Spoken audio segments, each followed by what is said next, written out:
Gusto nyo ba na magtagumpay bilang content creator? May ibahagi ako sa inyo. Ito ay ayon sa aking karanasan. Tinawag ko ito sa acronym na K-Subs. Sasabihin ko yan mamaya kung ano ang meaning ng acronym na ito. Actually, ito rin ang naging paksa ko that was given to me when I was chosen as one of the DepEd resource speaker in our school. The characteristics of a DepEd teacher. Ngunit, pwede rin natin itong i-apply. The characteristics of a content creator. Let me start sa una na titik. K. What is K? K stands for knowledge. Ang isang content creator ay dapat mayroong kaalaman, mayroong impormasyon about something, anything, or with this equip of different facts or details in life. Yan ang tinatawag na kaalaman. Mayroon siyang study being learned sa content policies, sa Facebook community standards. And as we define education, education is a continuous process.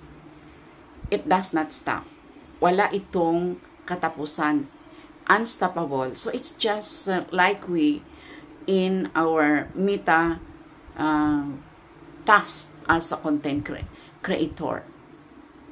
Araw-araw, mayroon tayong mga bagong learnings na dapat natin ito na matutunan at ma-apply bilang content creator. Let's move on the next. S. I have already created several video blogs about these skills or kasanayan. Dapat tayong mga vlogger ay mayroon tayong kasanayan. Whatever it is na kasanayan, it is defined as kahusayan sa anumang gawain sa buhay. Pwedeng kahusayan sa pagsalita, kahusayan sa pagsasayaw, sa pag-awit, kahusayan sa anumang uri na trabaho, sa cooking, whatever. No? Ganun din kahusayan na maging content creator. And I have enumerated my one video that there are more than 10 life skills that a content creator must possess. If you have not watched those previous videos I have, please search with my caption life skills of content creators. Just trying to mention it briefly, skills of or life skills of a content creator are the following: self-awareness, empathy, interpersonal relationship, communication or effective communication, creative thinking, critical thinking, ability to manage stress, ability to manage emotions, ability to negotiate, ability to have refusal skills, time management. Those are examples of life skills. Do you have that? Kailangan taglay natin yan bawat araw. Kung wala ka yan, hindi ka makapagpatuloy bilang isang content creator. Okay. Ano ang ikatatlo sa K-Subs? Attitude. Attitude is synonymous to mindset. It is the sitting of the mind, and usually it can be shown, manifested on the behavior of an individual. Ano-ano ang pananaw mo bilang isang content creator? Ang pananaw mo ba ay kapag ikaw ay nagkaroon na ng content monetization, ay automatically you will have earnings? No. Informing you they are monetized, but they don't have earnings. So, ang tinatawag na attitude, it's either we react positively or negatively, and makikita yan sa ating mga galaw or mga kilos. So, I would just like to give one pointers para hindi tayo magkaroon ng tinatawag natin na hindi kasiya-siya na attitude. Whatever the situation is, react on the situation 10%.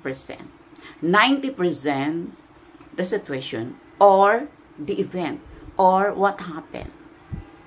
Kung nagkaroon ka man ng restriction ng violation, nawala ang iyong profile recommendable, nawala rin ang iyong star icon, ay kailangang harapin mo ito ng talagang positively. Huwag kang magkaroon agad ng mawalan ka na ng iyong pag-asa. Attitude, kailangan sa isang content creator. The last one, values. In Filipino language, that is translated as pagpapahalaga. Ano ang values? Values ay anumang pagpapahalaga mo sa isang bagay or anumang bagay na pangyari na itinuturing na mabuti or kasiya-siya. So, ano ang pinalagahan mo ba? Ikaw ba ay magkaroon ng earnings? Ikaw ba magtagumpay? O ano ba talaga? What are the important things that you value most? So, that is values in life. Mga bagay-bagay, mga pangyari na binigyan mo ng kalagahan. Bagamat para sa ibang tao ay hindi ito values para sa kanila. We have different values. Examine yourself if you have all these qualities I am discussing. Let me have the recapitulation. KZABS. K stands for knowledge. S, skills. Letter A, attitude. V, your values. Do you have the KZABS now? Handa ka na ba na magkaroon ng lahat na ito na mga characteristics as a content creator? Kung mayroon kayong natutunan sa aking karanasan, ay hiniling ko, like, share, comment, and share this long form video to others. At kung meron pa kayong karagdagan, please comment on the comment section. I am your teacher vlogger, teacher na, vlogger pa. Live and alive, somewhere, and life is here, Davao City. Buhay, magandang buhay, mabuting tao. Mabuhay, mabuting tao, magandang buhay. Long live, good person, good life. Long live, good life, good person. You. Thank you for watching. Until my next vlog, see you. Mabuhay!